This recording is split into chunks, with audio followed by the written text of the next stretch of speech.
Hi there, my name is Lily, and I never thought I'd be sharing this story, but here I am. At 26, I had what many would consider a pretty good life. I was working as a fashion designer at a well-known company, and I had my own cozy apartment in the heart of the city. Life was good, and I was in love with my boyfriend Mark, who was 28 and had a charm that could light up any room. We had been dating for about a year, and it felt like we had known each other forever. We shared dreams, laughter, and plans for the future. I was excited to introduce him to my family, thinking they would love him just as much as I did. One evening, as we were lounging on the couch, I turned to Mark and said, "I think it's time you meet my family. They're going to adore you." I was particularly eager for my younger brother, Tom, to meet him. Tom was 24, fresh out of college and still trying to figure out his next steps in life. We had always been close, but lately, he seemed a bit distant, and I chalked it up to the stress of job hunting. The family dinner was set for the following weekend, and I spent hours preparing, wanting everything to be perfect. Mark brought wine and flowers, which made my mom beam with approval. From the moment he walked through the door, I could see my mom's eyes light up. "Oh, Lily, he's absolutely wonderful, such good manners, and so handsome," she gushed, pulling me aside in the kitchen. But then I noticed Tom standing at the counter, rolling his eyes and letting out a small snort. I brushed it off, thinking he was just a bit jealous of my happiness. After all, I was the one with a steady job and a loving boyfriend, while he was still figuring things out. The evening went better than I could have hoped. My dad and Mark bonded over their shared love for sports, and my mom couldn't stop praising Mark's career achievements. Even Tom seemed to thaw a bit, though I could still sense an underlying tension. As we were leaving, my mom hugged me tightly and whispered, "Don't let this one get away, sweetheart." Little did I know, that was the last moment of bliss I would have for a long time.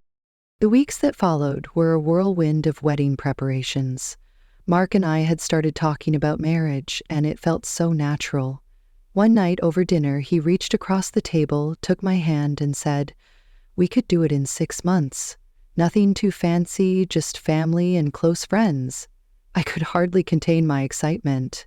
My parents were overjoyed when we shared the news, and they immediately insisted on covering half the wedding expenses, with Mark's parents taking care of the other half. As we dove into planning, I noticed Tom's attitude becoming increasingly distant. He would sit quietly during our discussions, picking at his food, occasionally making these little huffing sounds that everyone pretended not to notice. I thought he was just being dramatic, but I couldn't shake the feeling that something was off. One Tuesday afternoon, I had a meeting with the florist and was supposed to work late to finalize the reception timeline with our coordinator. But around 2 p.m., I developed a splitting headache. My boss, noticing my discomfort, sent me home early. I thought I'd surprise Mark, who usually worked from home on Tuesdays. I figured we could order takeout and have a quiet evening together, maybe even tackle some of the wedding tasks that were piling up. As I unlocked the door to our apartment, it was eerily quiet. I assumed Mark was on a work call, as he often took them in our bedroom for better sound quality. But when I opened the door, I was met with a sight that would forever be etched in my memory. Mark and Tom tangled in our sheets. Time seemed to freeze. My heart raced, and I felt a wave of nausea wash over me. Tom, my brother, was in bed with my fiancé. I couldn't believe my eyes. Tom didn't even have the decency to look ashamed. He just stared at me with an almost bored expression, as if I were interrupting something trivial. "Lily, I can explain." Mark scrambled to get up, but something inside me snapped. Without a word, I marched to the closet, grabbed their clothes, and stormed out to the balcony. "Get out!" I shouted, my voice eerily calm. I threw their clothes over the railing, watching them scatter across the parking lot below. Tom had to wrap himself in a sheet from our bed, trying to maintain some semblance of dignity as he shuffled toward the door. The sight of him, half-naked and embarrassed, would have been funny if I hadn't felt like I was dying inside. As soon as they were out, I slammed the door and collapsed against it, sliding down to the floor.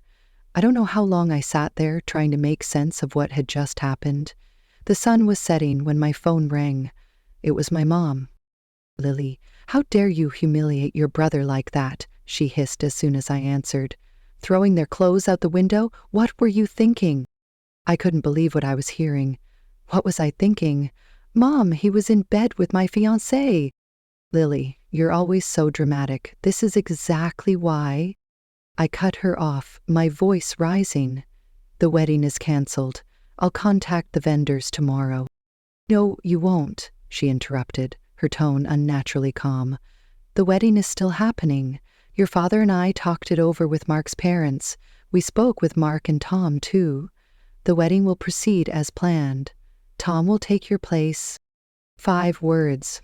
5 simple words that felt like a physical blow. I actually checked to see if I was bleeding. Surely something that painful must leave a mark. "You can't be serious," I whispered, my voice trembling. "That's insane. You can't just—" "We've paid for half this wedding," my mom cut in sharply. "Mark's parents have paid for their half. Everything is booked and paid for.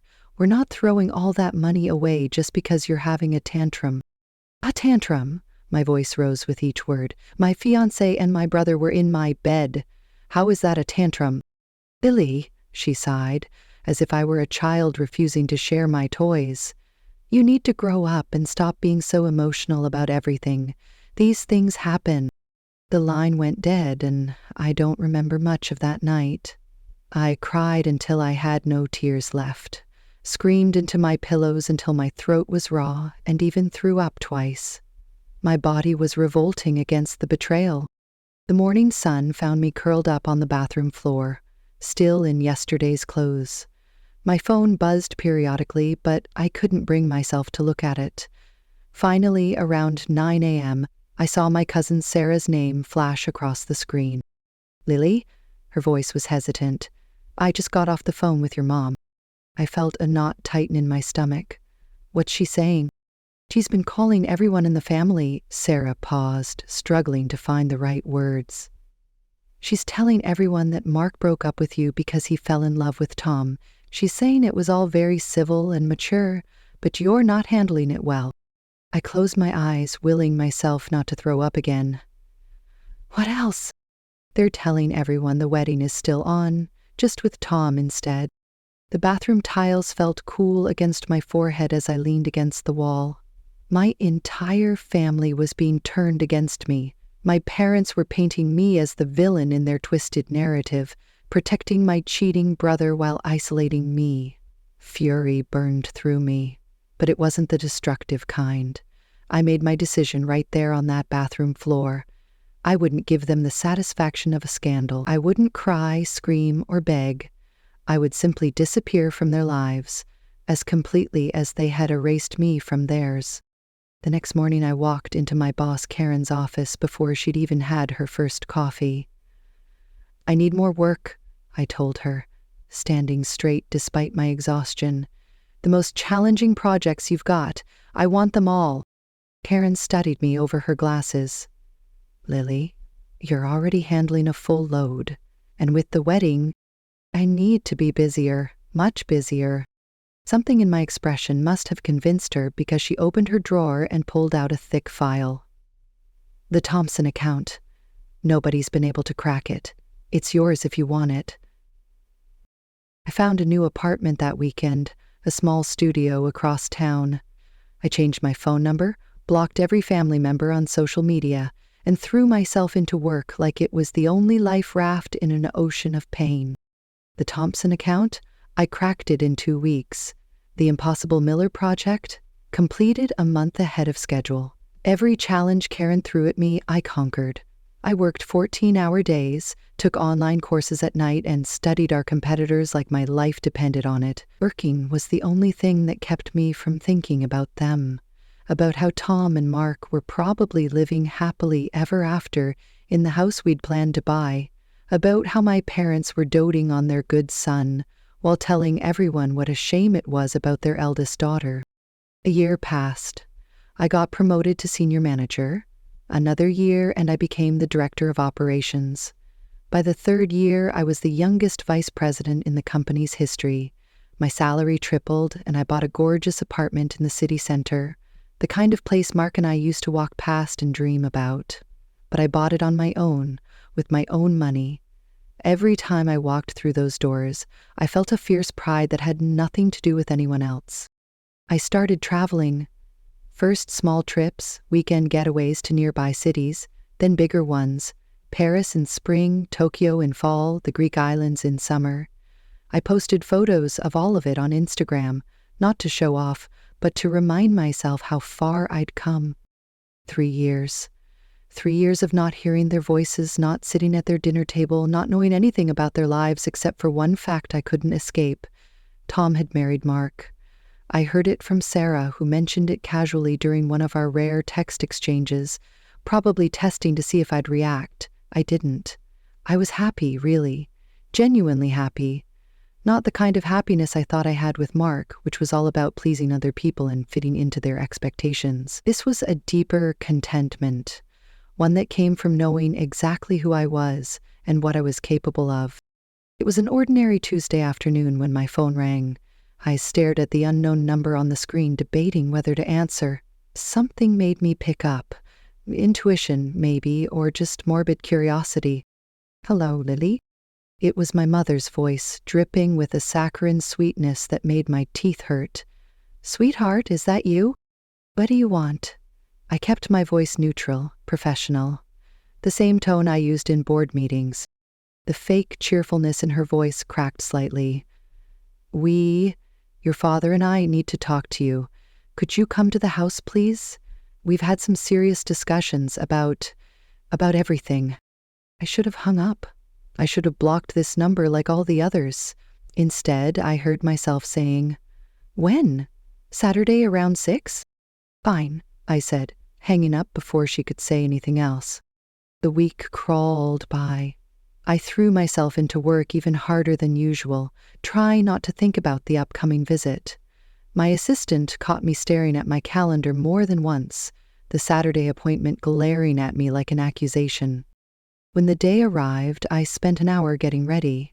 Hair perfectly styled, makeup flawless, designer outfit carefully chosen.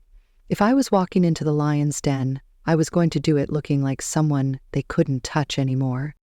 As I drove through my old neighborhood, I noted how little had changed.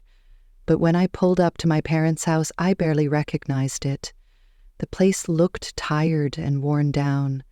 The garden, which my mother had once prided herself on, was overgrown. The paint was peeling and the front steps needed repair. I didn't bother knocking. This wasn't a social call. The inside of the house hit me with a wave of memories I wasn't prepared for. The same furniture, the same photos on the walls, though I noticed they'd removed all the ones with me in them. Even the same smell of Mom's vanilla candles lingered in the air.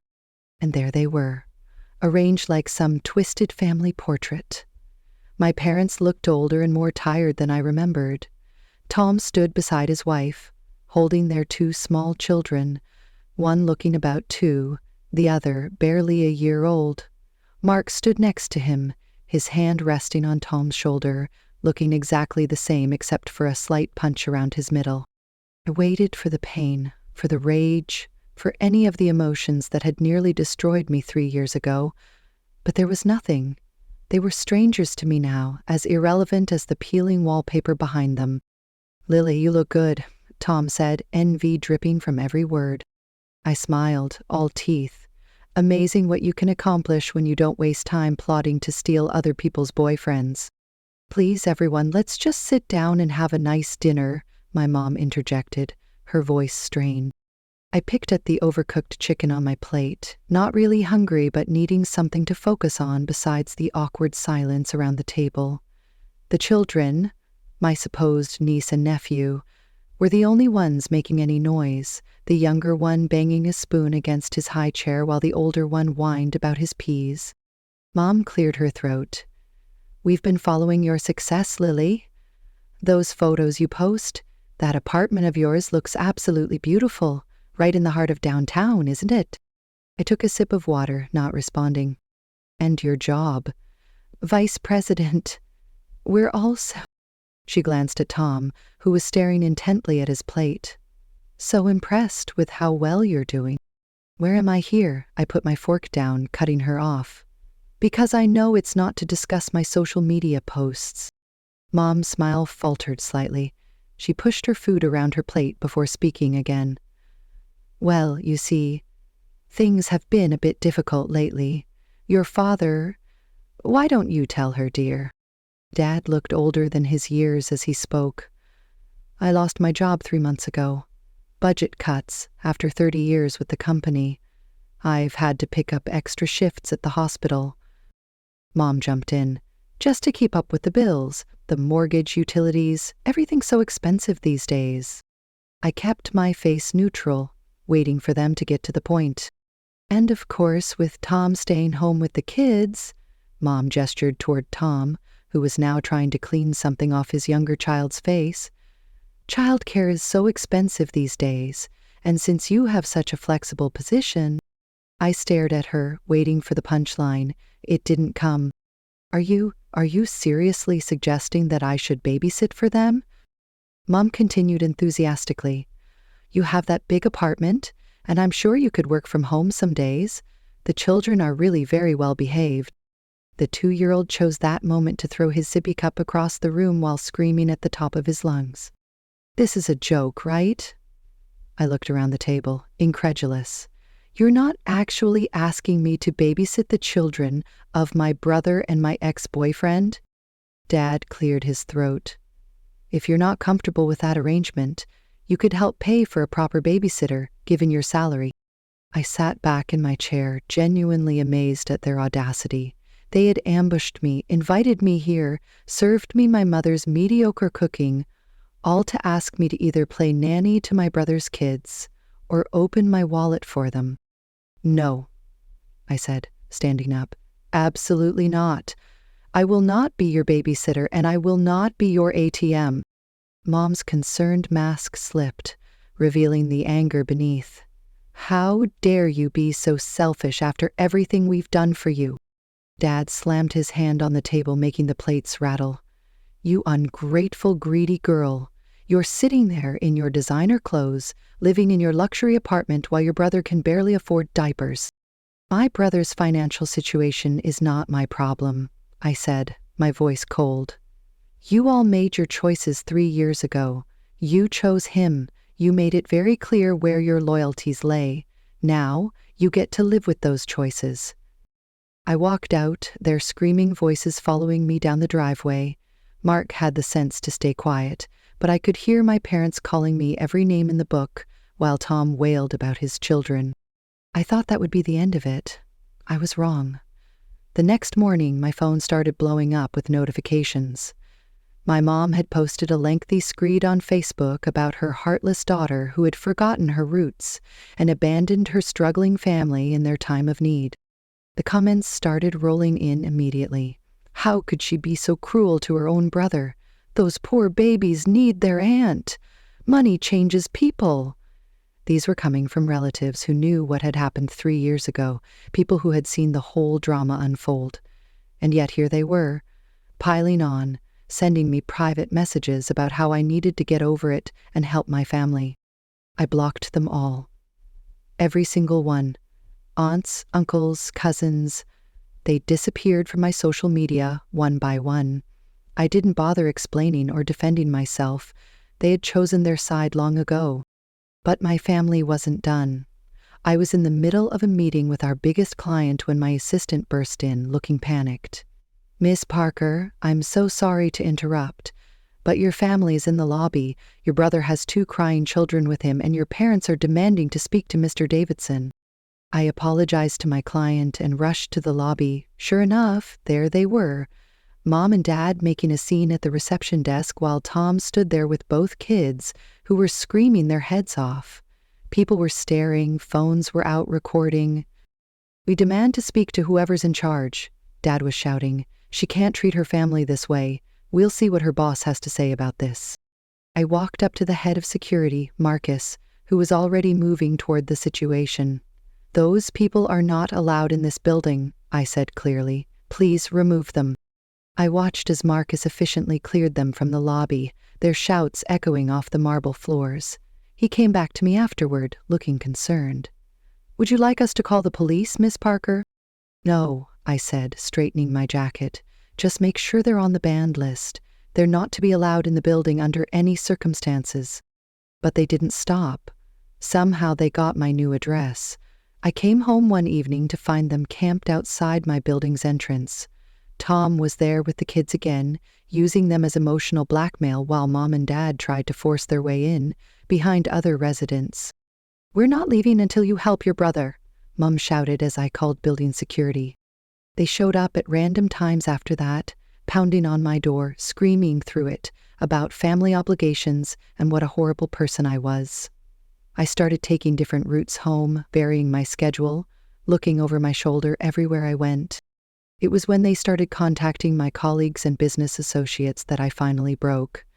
I had been trying to handle it on my own, thinking they'd eventually give up, but they were escalating instead of backing down. I called my cousin Sarah, who had remained neutral through everything, and asked for a recommendation. "I know a great lawyer," she said. "She handles family cases, restraining orders, that sort of thing. Her name's Michelle Torres." Michelle turned out to be exactly what I needed. Tough, practical, and completely unfazed by family drama. She helped me organize everything: screenshots of every message, security footage from my building and office, witness statements from my doormen and colleagues, copies of their social media posts, records of every attempt they'd made to contact me after being told to stop.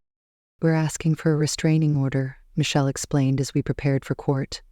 "They'll be legally barred from approaching you, your home, or your workplace. No contact through any means, physical, digital, or through third parties. And we're requesting $115,000 in damages for emotional distress and reputation damage." I wasn't prepared for how it would feel to see them in court. They looked smaller somehow, less threatening under the fluorescent lights. Tom had left the kids at home for once, though he still managed to cry on cue and called to testify. Their defense was weak. They were just trying to help their daughter reconnect with her family. They were worried about me. They just wanted me to see my nephews. The judge wasn't impressed. "The evidence of harassment is clear and substantial," he said in his ruling. "The restraining order is granted in full. The defendants are to have no contact with the plaintiff through any means, direct or indirect. The court awards the requested damages of $115,000. "This is ridiculous," Mom jumped up, screaming. "We're her parents. We have rights." "You ungrateful trash," Dad shouted at me. Emma dissolved into hysterics, wailing about her children again. The judge's gavel cracked like a gunshot. "One more outburst and I'll hold you all in contempt." That was 6 months ago. The restraining order worked. They can't come near me, contact me, or post about me online. The damages and fines hit them hard financially, from what Sarah tells me, though I try not to think about them at all. I don't know what they're doing now. I don't know if Tom and Mark are still together, if the kids are growing up, happy, or if my parents have learned anything from all this. And the beautiful thing is, I don't care. I wake up each morning in my peaceful apartment, the sunlight streaming through the large windows, casting a warm glow on the walls. I take a moment to breathe in the fresh air, feeling grateful for the life I've built for myself. I go to a job that I love, where my creativity is valued, and I'm surrounded by colleagues who respect me. Every day feels like a new opportunity, a chance to explore my passions and push my boundaries. I've started working on my own fashion line, something I've always dreamed of but never had the courage to pursue. The designs are bold, colorful, and reflect my journey of self-discovery. I pour my heart and soul into every piece, and the feedback has been overwhelmingly positive. I've also made new friends, people who lift me up and inspire me. We go out for brunch on weekends, explore art galleries, and attend fashion shows together. I've learned to embrace the joy of living in the moment, free from the weight of my past. But there are still moments when I think about my family. I wonder if they ever think about me, if they regret their choices. I remember the good times we had, the laughter we shared. but those memories are overshadowed by the betrayal. I've come to realize that while family is important, it doesn't mean I have to accept toxic behavior. One evening, as I'm scrolling through social media, I come across a post from Sarah. She's at a family gathering, and I can see my parents in the background, looking older and more worn than I remember. My heart aches for a moment, but then I remind myself of how far I've come. I've built a life that I'm proud of, one that is filled with love, creativity, and independence. I decide to reach out to Sarah. "Hey, how's everything going?" I text her, curious about the family dynamics now. She replies quickly, "It's been tough. Mom and Dad are still upset about everything. They don't talk about you much, but I can tell they miss you." I take a deep breath, feeling a mix of emotions. I miss them too, but I can't go back to that. I've worked too hard to get to where I am. "I understand," she replies. "Just know that I'm here for you, no matter what." Her support means the world to me. I realize that while I may not have the family I once knew, I have created a new family of friends who love and support me unconditionally. As the months pass, I continue to thrive in my career. My fashion line gains traction, and I'm invited to showcase my work at a local fashion week. The excitement is palpable as I prepare for the event, pouring every ounce of energy into making it a success. On the day of the show, I stand backstage, surrounded by models in my designs, feeling a rush of adrenaline. The lights dim, and the music starts. As the first model steps onto the runway, I can't help but smile. This is my moment, a culmination of all the hard work and determination I've put into my life. The applause is deafening as the final model walks off the stage, and I step out to take my bow. I feel a sense of accomplishment wash over me. I've done it. I've created something beautiful, something that represents my journey and my resilience. That night, as I celebrate with friends, I realize that I've finally let go of the past. I've learned to forgive, not for them, but for myself. I'm no longer defined by their choices or their actions. I'm Lily, a strong, independent woman who has carved her own path. And as I look around at the people who truly care about me, I know that I'm exactly where I'm meant to be. As the months roll on, I find myself in a rhythm that feels both exhilarating and comforting. My fashion line continues to grow, and I've started collaborating with other designers, sharing ideas and pushing creative boundaries. Each new project feels like a step further away from the pain of my past and closer to the person I've always wanted to be. I've also taken up yoga, something I never thought I'd enjoy. It's become a sanctuary for me, a place to clear my mind and reconnect with my body. The classes are filled with a diverse group of people, all seeking their own forms of healing. I've made friends there too, and we often grab smoothies after class, sharing stories and laughter. One day, as I'm leaving a yoga session, I bump into an old acquaintance from college, Jake. He's charming and easy to talk to, and we quickly fall into a comfortable conversation. We exchange numbers, and soon we're going out for coffee, then dinner, and before I know it, we're exploring the city together. Jake is different from anyone I've dated before. He's supportive of my career, genuinely interested in my work, and encourages me to pursue my dreams. With him, I feel safe to be vulnerable, to share my fears and aspirations without judgment. As our relationship blossoms, I find myself opening up in ways I hadn't anticipated. I share my story with him, the struggles with my family, the pain of betrayal, and the journey to reclaim my life. He listens intently, never once making me feel like a victim. Instead, he admires my strength and resilience, and it feels good to be seen in that light. One evening, as we sit on my balcony watching the sunset, I turn to him and say, "I never thought I could feel this way again. After everything, I was convinced I'd never trust anyone like this." Jake takes my hand, his eyes warm and understanding. "You've been through so much, but you've come out stronger. It's okay to let people in again. You deserve happiness." His words resonate deeply within me. I realize that I've spent so long guarding my heart, afraid of being hurt again. But with Jake, I feel a sense of peace. I'm ready to embrace the future, to let go of the past completely. As the seasons change, I find myself thriving both personally and professionally. My fashion line is featured in several magazines, and I'm invited to speak at panels about resilience and creativity in the industry. I share my story not just as a cautionary tale, but as a testament to the power of self-discovery and healing. One day, I receive an unexpected message from Sarah. "Hey, I know things have been rough, but Mom and Dad want to reach out. They're trying to make amends. They miss you." I take a moment to process her words. Part of me feels a flicker of hope, but another part is cautious. "I appreciate you letting me know, but I'm not sure I'm ready for that. I've built a life without them, and I'm happy." "Just think about it," she replies.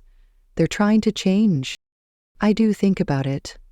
I reflect on how far I've come, the strength I've found within myself, and the life I've created. I realize that while I've moved on, I don't have to close the door completely. After a few weeks of contemplation, I decide to respond. "I'm open to talking, but it has to be on my terms. I won't tolerate any more toxicity." Sarah relays my message, and to my surprise, my parents agree. We set a date to meet at a neutral location, a cafe in the city. The day arrives, and I feel a mix of nerves and determination. I arrive early, taking a moment to breathe and center myself. When they walk in, I see the weariness etched on their faces.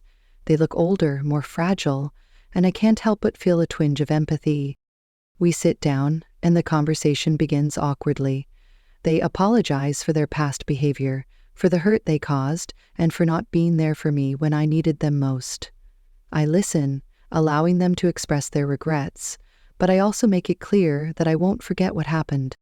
"I've built a life for myself, and I won't let anyone disrupt that again," I say firmly. "I'm willing to move forward, but it has to be different this time."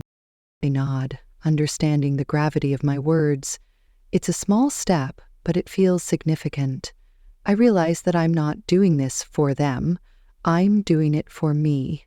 I'm reclaiming my narrative, allowing myself to heal while setting boundaries that protect my newfound happiness. As we part ways, I feel lighter. I've taken control of my story, and I'm ready to embrace whatever comes next. With Jake by my side, my career flourishing, and a supportive community around me, I look forward to the future with excitement. I've learned that life is about growth, resilience, and the courage to embrace change. And as I step into this new chapter, I know that I'm exactly where I'm meant to be, strong, independent, and ready for whatever adventures lie ahead.